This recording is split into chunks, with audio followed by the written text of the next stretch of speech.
ये होता है फार्मूला हमारा साधारण ब्याज का। साधारण ब्याज में मूलधन क्या होता है, जो अमाउंट हम उधार में लेते हैं, जैसे हमने किसी से 5,000 रुपया ले लिया तो ये हमारा क्या हो गया, मूलधन की श्रेणी में आ जाता है। और कितना हमको ब्याज लगा रहा है, साल भर के लिए या 6 महीने के लिए, 1 महीने के लिए लगा रहा है, कितना ब्याज लगा रहा है, जो ब्याज लगाएगा वो आता है हमारा क्या, दर के कैटेगरी में। जैसे हमको लगा दिया 10%, इस 5,000 का 10% के हिसाब से हमसे ब्याज लेगा। तो जहां प्रतिशत की बात आएगी या हिंदी में ब्याज दर लिखा रहेगा, वो हमारा दर के अंतर्गत उसको हम वैल्यू को रखेंगे।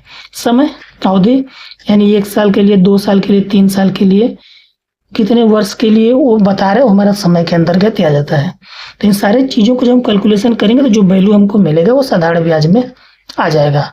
अब जो ब्याज मिलाकर मूलधन हमने पहले ले रखा है, उससे इस मूलधन और ब्याज जब दोनों को हम मिलाकर जिससे उधार लिए हैं, जब उसको हम देते हैं तो कैटेगरी आता है हमारा मिश्र धन का।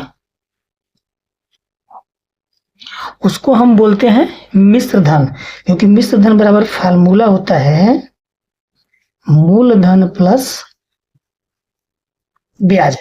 यानी मूलधन और ब्याज को जोड़ करके जब हम किसी को देते हैं तो उसको हम बोलते हैं मिश्र धन। बात समझ में आ गई? यही है साधारण ब्याज, इसी तरीके से साधारण ब्याज निकलता है। जब आप सवाल हल करेंगे तो फार्मूला हमारा एक है कि ब्याज बराबर मूलधन गुणे दर गुणे समय बटे 100।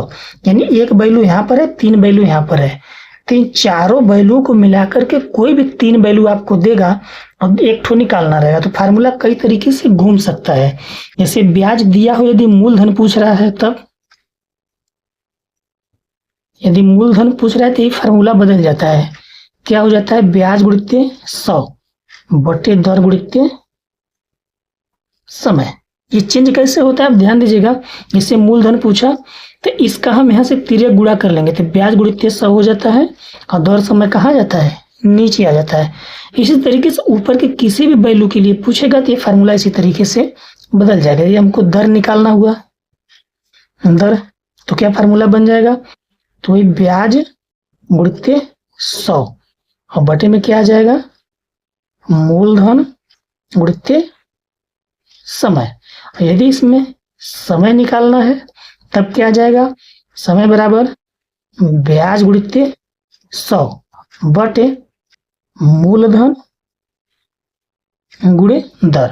तो यहाँ पर हमने 3 फार्मूला यहाँ तैयार कर दिया और एक आपका ब्याज का 4, एक यहाँ पर मिश्र धन बराबर मूलधन प्लस ब्याज। इन 5 फार्मूलों से आपका सभी प्रकार के साधारण ब्याज के सवाल हल हो जाएंगे। कुछ विशेष सवाल हम आगे वीडियो में लेकर के आने वाले हैं, तो वीडियो पर बने रहिएगा, चैनल सब्सक्राइब करिएगा तो आपको पता चलेगा कौन सी वीडियो कब आ रही है। मिलते हैं नेक्स्ट वीडियो में इससे आधारित सवाल लेकर के, जिससे आपको पूरी तरीके से समझ में आ जाएगा।